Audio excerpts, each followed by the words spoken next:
성탄절의 주인공이신 예수 그리스도를 찬양합니다. 그 아기 예수 그리스도의 나심에 관한 이야기를 오늘 여러분께 소개합니다. 자, 누가복음은 예수님의 탄생에 관한 기록을 오늘 마태와 더불어서 말씀하고 있는데요. 누가의 기록은 좀 달라요. 마태의 기록은, 예수님의 탄생 기록은 왕이신 예수, 메시아신 예수, 월등한 예수 그리스도를 추앙하는 모습으로 나타나 있지만, 오늘 이 누가의 기록은 예수 그리스도께서 탄생의 기록이 가장 천한 곳, 미천한 곳, 낮은 곳, 이런 배경들로 기록되어 있는 것을 보게 됩니다. 혹시 여러분, 예수님의 탄생에 관한 이야기들을 성화로 또 많은 그림으로 본 적이 있으실 겁니다. 그때 등장하는 것이 무엇입니까? 구유잖아요. 말구유. 말구유에 천사들이 있고 또 촛불도 있고 양과 소와 또 이런 존재들이 예수님의 아기 예수의 탄생을 보고 축하하는 어떤 그런 모습이 아름답게 그려져 있는데요. 여러분, 혹시 말구유 가본 적 있습니까? 본 적 있습니까? 돼지우리 본 적 있습니까? 그와 비슷하게 생각하시면 될 것입니다. 저는 어렸을 때 제가 시골에서 제 큰아버님이 돼지우리를 키웠는데요. 제가 서울에서 꼭 가면 돼지에게 사과를 던져주는 게 일이에요. 그리고 돼지우리가 너무 더러우니까 늘 제가 청소를 좀 해줘요. 여러분, 그러면 반나절이 지나기 전에서요, 거기가 돼지의 배선으로 또 가득 차요. 그거 뒹굴어요. 그래서 사과를 주면 냠냠냠냠 잘 먹고요. 그래서 제 기억엔, 야, 돼지 참 더럽다. 돼지우리 더럽다. 말구유라고 하는 것은 말뿐만 아니라 그런 동물들이 먹고 마시는 배설물이 가득한 그런 곳이에요.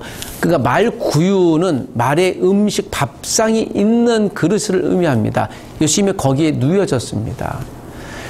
2장 1절에서 7절까지에 보면 오늘 가이사 아구스도가 영을 내서 다 호적을 하게 합니다. 그러니까 인구 통계 조사를 하는 것이죠. 인구 센서스를 통계를 합니다. 그래서 원래 출신 지역으로 다 가야 돼요. 오늘 예수님도 그런 의미에서 고향으로 가는 도중에 아기를 출산하게 됩니다. 또 출산하게 되고 예루살렘과 원래 본 곳으로 가려는 사람들이 많이 있었는데, 그러니 여러분, 여관이나 그 장소, 있어야 될 곳들이 다 매진된 거예요. 그러니까 있을 곳이 없지 않습니까? 있을 곳이 없으니 유일하게 우리 7절에 보면 첫 아들을 낳아 강보에 쌓아 구유에 누웠으니 이는 있을 여관이 없었던 곳이라. 여관이 없었던 곳이에요. 그러니까 있을 곳이 없으니까 출산은 다가왔고, 그래서 할 수 없이 택한 곳이 말구유예요. 여러분, 예수님의 탄생은요, 지금처럼 병원이나 또는 산모원이나 뭐 이런 곳에서 출산하지 않고 정말 말구유에서 어쩌면 비위생적인 가장 최후의 최악의 상태에서 탄생했다는 것을, 여러분, 이게 누가의 의도적인 기록입니다. 누가는 분명 바울이나 베드로의 도전에 의해서 이 본문을 기록했을 것이고요. 분명 베드로의 구술에 의해서 이 본문을 기록했을 것이에요. 그러니까 예수님은 누구인가? 이렇게 보면 마태는 왕으로 오신 예수님을 기록하지만 누가는요, 어떤 예수님이시겠어요? 지극히 인간적인, 그래서 사람의 아들, 소위 인자라고 하는 인성을 매우 강조하고 있는 성경으로 알려져 있습니다. 누가 자신이 헬라인이잖아요. 헬라 출신이잖아요. 그러니까 유대인과는 배경이 전혀 다르게 예수님은 우리가 똑같은 사람이다. 느끼고 경험하고 했던 모든 것들이 나와 똑같아. 근데 그는 하나님의 아들이셨어. 라고 하는 이 두 가지를 설득하기 위해 예수님의 탄생 기사를 이렇게 기록합니다. 자, 오늘 예수님의 탄생 기사는 또 다른 누가의 기록 의도가 있습니다. 여러분, 누가는 의사라고 그랬지 않습니까? 그래서 자신이 수많은 사람들을 고친 경험들이 많아요. 그러나 그가 관찰했던 예수 그리스도 말고, 그가 베드로나 바울에 의해 구술된 예수 그리스도에 관한 이야기들을 성령께서 그 누가의 지정의를 사용해서 오늘 본문을 이렇게 기록하고 있습니다. 특별히 누가의 의도는 예수님은 나와 똑같은, 우리와 똑같은 사람이셨어 라고 하는, 왜냐하면 헬라인들은요 인간의 몸에 대해서 이것을 자유롭게 방종하려고 하는 그런 몸, 육신을, 그래서 영적인 것과 좀 구별된 것이 없거든요. 모든 육체의 쾌락은 우리가 마음대로 쓸 수 있는 것이다라고 하는 이분법적인 사고방식을 갖고 있었어요.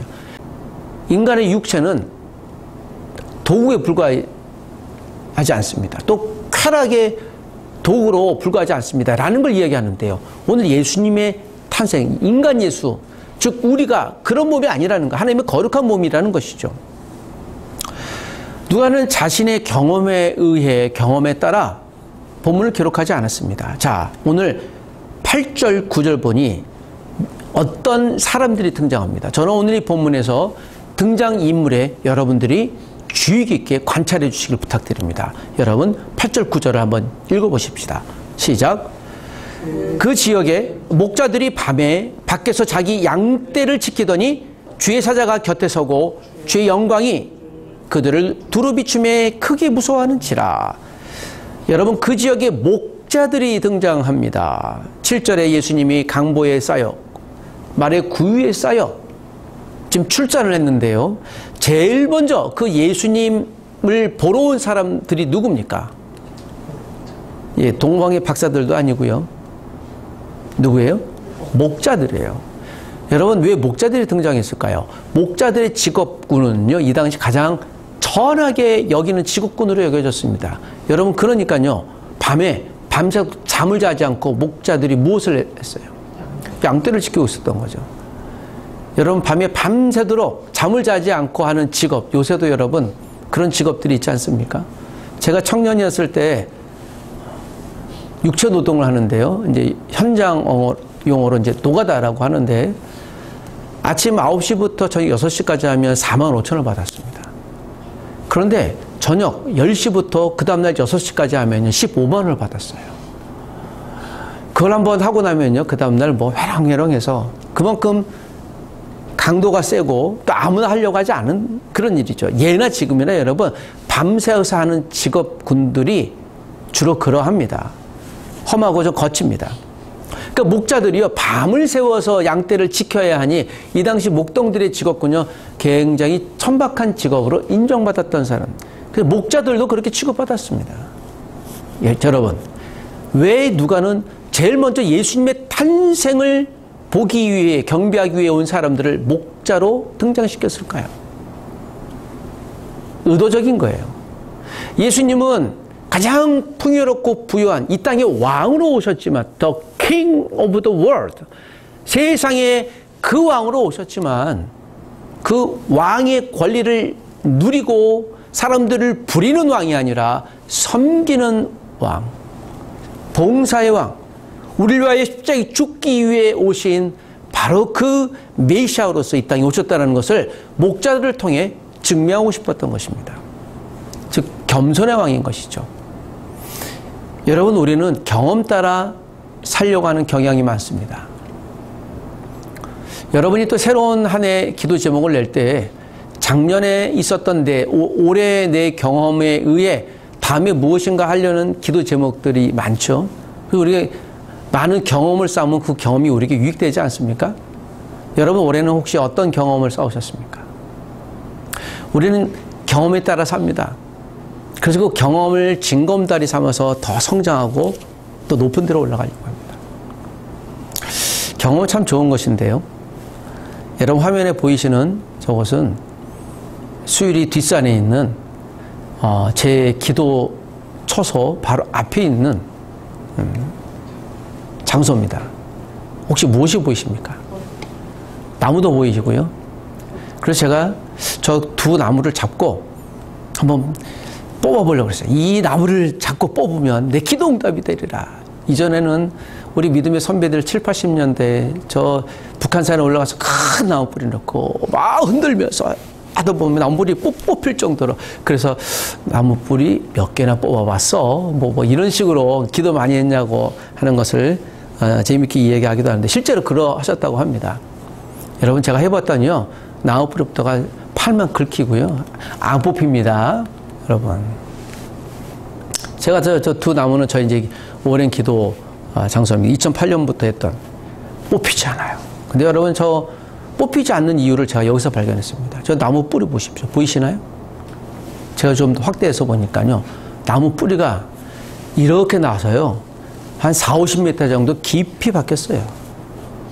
여러분, 뿌리 깊은 나무는 바람에 흔들릴 수 있지만 뽑히지 않아요. 그러니까 잘 안 뽑힙니다.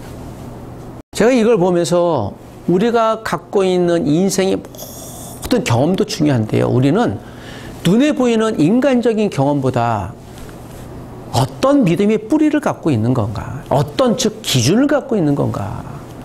여러분 인생의 믿음의 뿌리는 무엇입니까? 경험도 필요합니다. 그러나 여러분 저는 그것이 하나님의 말씀이어야 한다고 믿습니다. 저는 다시 한번 예수 그리스도여야 한다고 믿습니다. 예수님을 믿고 있다라고 하는 것은요. 예수님의 말씀을 따르는 자들, 믿는 자들, 추종하는 자들이라는 의미가 있는 것입니다. 즉 주님의 제자들이라는 것이에요. 여러분 새로운 한 해 제자를 만들고 섬기시길 부탁드립니다. 무엇입니까? 혹시 또 그림이 보이시죠? 파도를 타는 그림이에요. 예, 저는 합성이 아니라 실제 큰 파도를 타는 사람이죠. 여러분 파도 타는 사람들은요. 파도 타려고 할 때 그 파도의 아주 잔잔한 미동을 보고요. 아, 이게 큰 파도다, 작은 파도다라는 걸 구별한다고 합니다. 파도를 좋아하는 사람들, 서퍼들은요, 저게 좋은 거지. 저런 걸 찾아갑니다. 이게 확대해 보니까 여러분, 저분의 얼굴 모습은 희미하게 보이지만요, 너무 신다 있는 거예요. 이야, 멋있는 파도를 탄다. 파도 타는 사람들은 자신의 경험에 따라 파도를 타지만 파도 서퍼가 되기 위해서 굉장히 많이 큰 노력을 한다고 합니다. 만약에 내가 파도에 넘어지면 생존할 수 있는 방법. 그런요, 파도가 자기를 덮기 전에요. 먼저 물속에 들어가서 파도가 지나가기를 기다린다고 합니다. 물이 평평해지면 다시 올라와서 파도를 또 기다린다고 하죠. 우리가 살아가는데 큰 파도 같은 어려움이 우리에게 올 수 있어요. 덮을 수 있어요. 때로는 여러분 맞서 싸울 때도 필요하기도 합니다. 그러나 여러분 맞서 싸우는 것도 필요하지만 우리가 또 피해가는 지혜도 필요해요. 그래서 여러분 마치 저 서퍼처럼 그 큰 파도에 넘어질 순간 이것을 맞서 싸워야 될 건가 아니면 내가 잠시 물속에 먼저 들어가 이거 지나가기를 바라야 될 것인가. 우리의 경험이 참 중요하지만 파도 서퍼가 되기 위한 기본적인 실력들 그것이 우리의 앞길에 어떤 결정을 짓는 중요한 단서가 될 것입니다. 여러분 누가는 오늘 목자들을 등장시키면서 예수님이 누리러 오는 자가 아니었다면 우리도 어떤 자여야 됩니까? 이 땅의 교회는 어떤 교회여야 됩니까? 섬기는 교회가 된다는 것이죠. 예수님이 이 땅에 오신 오늘 성탄절 예수님의 생일을 축하했는데요. 여러분 예수님의 입장에서 보면요. 참으로 비참한 날이에요. 예수님이 이 땅에 오신 이유는 십자가에 달려 죽기 위해 오신 거예요. 그리고 예수님의 사명이 있었던 것이에요. 물론 예수님이 3일 전에, 3일 뒤에 이제 반전의 역사가 일어나는 걸 우리는 알고 있습니다. 예수님의 죽음과 예수님의 십자가의 부활이 하나가 되어 고난과 기쁨이 하나님의 영광으로 드러난 것을 이미 우리는 알고 있어요. 그래서 그 십자가가 실패가 아니라 하나님의 역전의 성공이라는 것을 우리는 알고 있습니다. 그래서 여러분, 우리는 하나님이 주신 각자의 무엇이 있습니까? 예수님을 따라가려면 모든 사람들에게 주신 십자가가 있는 거예요. 모든 성도들 등에는 그래서 무엇이 있어요? 여러분 여기 한번 만져보세요. 무엇이 있나? 그 십자가 있죠? 예. 십자가의 크기가 얼마나 합니까? 오늘 예수님이 얘들아 오늘은 나와 먼 여행을 갈 테니 너희들에게 있는 십자가를 만들고 나를 따라오렴. 이때 베드로는 우악과 그래 예수님을 따라가야 되니까 십자가를 전봇대만한 3m짜리 십자가를 이렇게 통나무로 만들고 그것도 소금에 재서 아주 무거운 걸 데려고. 야, 그러나 여기에 좀 얍삽했던 가룟 유다는 아주 볼펜만한 십자가를 갖고 아니 멀리 떠난다는데 십자가를 지라고 했으니 이런 거 같아. 아까 룰루랄라. 아, 베드로 쟤는 저렇게 무지해. 하루 이틀 3일 가는데 큰 낭떠러지가 나옵니다. 예수님이 얘기합니다. 얘들아, 저 낭떠러지는 사이가 굉장히 큰데 저쪽은 천국이란다. 이제 너희들이 갖고 온 십자가를 놓고 천국으로 가렴. 자, 베드로는 그 무지했던 그런 열심히 쓰던 베드로는 그때서야 룰루랄라 여유 있게 춤을 추면서 할렐루야 하면서 천국으로 갔지만 다리를 놓기는커녕 그 볼펜만한 십자가를 갖고 얍삽했던 유다는 난감에 빠져서 어찌할 바를 몰랐다라고 하는 재미있는 일화가 있습니다. 그러나 그 예화를 보면서 여러분, 나는 내 십자가를 베드로처럼 지려고 하는 건가? 유다처럼 얍삽하게 조그만 것은 지지만 큰 것은 내 것은 아니에요 라고 하지 않는가? 여러분, 오늘 우리에게 이것은 심각한 또 거룩한 도전의 말씀이라고 믿습니다. 여러분, 베드로 같은 십자가를 아니면 유다 같은 십자가를 걱정하지 마십시오. 여러분, 여러분의 의지와는 상관없이 하나님은 여러분에게 적절한 십자가를 주신 줄 믿습니다. 버리려고 하지 마십시오. 짊어지십시오. 그 십자가가 나를 살리실 겁니다. 오늘 예수님의 탄생은, 예수님은 자신의 그 십자가, 인류를 위해 져야 될 그 십자가의 짐을 갖고 이 땅에 태어나신 거예요. 섬기는 모습, 섬기는 메시아입니다. 그리고 9절에 보니 주의 사자가 등장합니다. 곁에 서고 주의 영광이 그들을 두 비춤에 크게 어떻게 해요? 무서워하는지라. 여러분, 여기에 두 부류가 등장하잖아요. 여러분, 세상에서 가장 천한 자 목동이 등장하는데요. 세상에서 가장 위대하고 추앙받는 천사가 등장해요.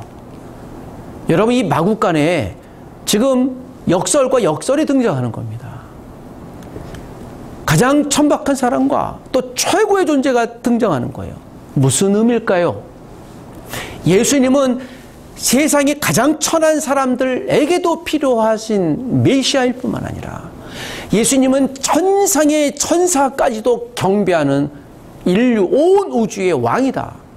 바로 그 메시아라는 것을 누가는 증명해내는 거예요. 역시 의과학자다워요. 설득하고 있는 겁니다. 10절에 보니까 천사가 이르되 목자들에게 얘기하죠. 무서워 말라. 보라, 내가 온 백성에게 미칠 큰 기쁨의 좋은 소식을 너희에게 전하노라. 그 좋은 소식을 전하기 위해 예수님이 이 땅에 탄생했다는 것이에요. 여러분, 아기 예수의 탄생은 그러므로 어떤 소식이요? 좋은 소식을 전하기 위해 온 소중한 분입니다. 좋은 소식을 굳이 영어로 얘기한다면, 직역하면 무엇이 됩니까? 좋은 소식. 굿뉴스. 굿뉴스를 가스펠이라고 합니다. God, 하나님의 speak. 이것을 가스펠. 이것을 원어로 해석한 게 가스펠이에요. 그것이 지금의 굿뉴스, 좋은 소식, 복된 소식. 그것을 우리가 복음이라고 얘기하는 거예요. 여러분, 예수님의 탄생은 무엇입니까? 복음이에요. 예수님이 여러분을 위해, 나를 위해, 인류를 위해 이 땅에 오셨습니다. 그러면 여러분, 성탄절은 무엇을 증거하는 날입니까? 예수님의 탄생, 즉 복음을 증거하는 날이에요. 산타클로스가 아니죠. 그거는 무서워할 날이 아니에요. 즐거울 날입니다. 여러분, 요한계시를 우리가 이미 다 통독했지 않습니까? 요한계시록에 인재양, 대접재앙, 나팔재앙이 막 나오지 않습니까? 인류의 3분의 1이 죽고 불바다가 되고 막 두려움이 있잖아요. 근데 여러분, 그건 상징이라고 그랬지 않습니까? 그러나 여러분, 요한복음 19, 20, 21, 22장에 마지막에 무엇이 나와요? 새 예루살렘과 새하늘과 새 땅이 나오잖아요. 새하늘과 새 땅. 이거 네 글자로 줄이면 신천, 신지잖아요. 이거 세 글자로 줄이면 신천지잖아요. 그 원래 여러분 우리 개신교 우리 거예요. 그 이상한 작자들이 그거를 왜곡해서. 여러분 신천지는 우리 겁니다. 신천지는 예수 그리스도 믿는 사람들이 하나님이 약속하신 바로 그 영적인 땅이에요. 저 과천에 어느 땅을 만들어 14만 4천 명이 들어가서 산다고 하는 그 이만희 집, 이단 집, 괴수의 집단들이 모여 사는 곳이 그 신천지가 아니라 14만 4천 명 상징이라고 그랬지 않습니까? 그래서 요한계시록 볼 때마다 우리는 기뻐할 때야. 환희를 갖고 두려워할 이유가 여러분 전혀 없어요. 요한계시록을 읽는데 막 두려움을 주고 무서움을 주면요. 좀 의심해 보세요. 그런 거 설교 저는 개인적으로 듣지 않으셔도 돼요. 이게 버리세요. 요한계시록 읽을 때마다 아싸, 할렐루야, 하나님, 내가 이런 땅을 들어갈 수 있다니. 비록 이 세상이 어려움과 고난이 있지만 산과 새 땅을 나에게 주신 그 하나님을 찬양합니다. 예수 그리스도심을 찬양합니다. 할렐루야. 그렇게 읽어야 되는 거예요. 그래서 여러분 마지막에 복음은요 기쁜 소식이지 않습니까? 요한계시록이 그러면 어떤 소식이에요? 기쁜 소식이에요. 슬픈 소식, 두려운 소식이 아니라는 거죠. 오늘 예수님께서 11절에 보니 오늘 다윗의 동네에 너희를 위하여 구주가 나셨으니 곧 그리스도시니라. 그리스도, 메시아라는 거예요. 헬라어로 그리스도는 구원자라는 뜻입니다. 이것이 히브리어로요 메시아, 즉 같은 거죠. 여러분이 기다리던 그 메시아가 바로 이분입니다 라고 이야기를 합니다.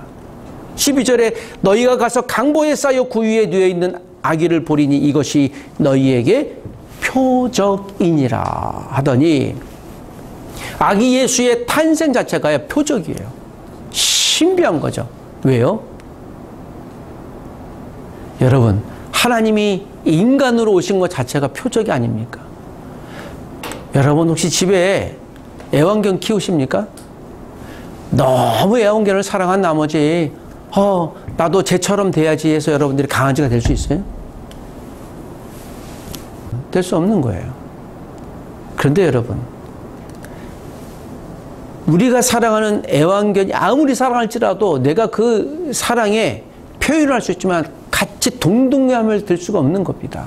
그런데 하나님은 그 모든 걸 넘어서 인간으로 오신 거예요. 그래서 이것을 표적이라고 합니다. 이 땅의 모든 표적 가운데 가장 위대한 표적 가운데 유일한 표적은요, 최고의 표적은 하나님이 인간으로 오신 성육신된 표적이에요. 그래서 이 누가는요, 이 이야기가 놀람으로 주는 거예요. 그런데 그 표적은 구원자 메시아, 우리의 구원자로 오신 분인데 목자나 가장 천박한 사람이나 천상의 최고의 천사나 모두가 그를 인정할 만한 메시아다라는 걸 증명하고 있는 것입니다.